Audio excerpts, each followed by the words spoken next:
Test பார்க்கலாம்.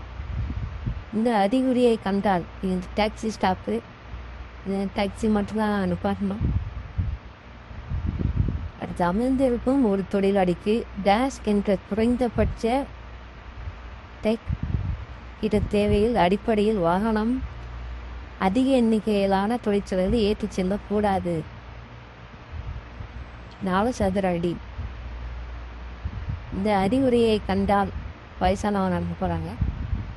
வேகத்தை குறைத்து வயதானவர்கள் அல்லது ஊனமுற்ற பரிசோதித்து சாலைகளை கடக்கும் பொழுது ஜாக்கிரதை. அடுத்து டேஷ் என்ற ஓட்டுநருக்கு தனது வாகனத்தை மஞ்சள் பெட்டிக்குள் குறிக்கப்பட்ட சந்திப்பில் ஓட்டி விளக்குகள் அவர்களுக்கு சாதகமாக இருந்தாலும் தடையை ஏற்படுத்தலாம். இது ஒரு குற்றமாகும். அந்த மஞ்சள் பெட்டிக்குள்ளே நம்ம இன்னைக்கு நிப்பாட்டக்கூடாது. பின்வரும் சந்தர்ப்பங்களில் முந்தி செல்வது ஆபத்தானது மட்டும் முந்தி செல்லக்கூடாது.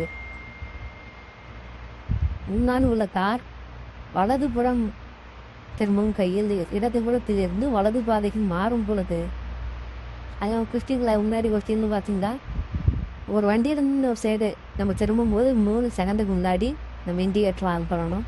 அதை ஒரு சில கேள்விகள் சொல்கிறேன். ஒரு ஓட்டுநர் கொடி போதையில் இருப்பதாக சந்தேகப்பட்டால் அவள் மூச்சு பகுப்பாவில் பரிசோதனைகளுக்கு உட்படுத்தப்பட வேண்டும். அடுத்து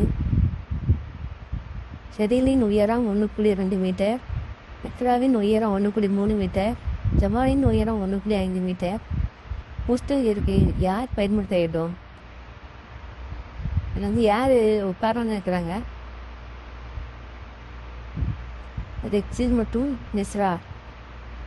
ஆனால் அவங்க 2 பேரும் உயரம் கம்மியானவங்க. அடுத்து இந்த அறிகுறியை கண்டால் ஸ்பீட் ஸ்மவம் பண்ணாங்க.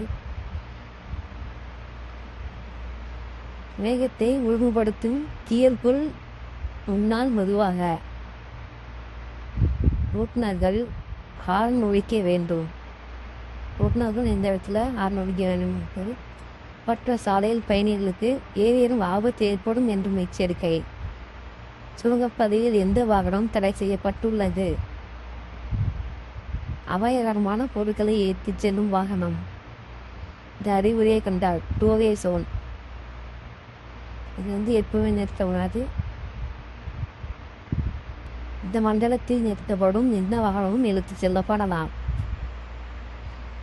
நீங்கள் உங்கள் உயர் கற்றை பயன்படுத்த வேண்டும்.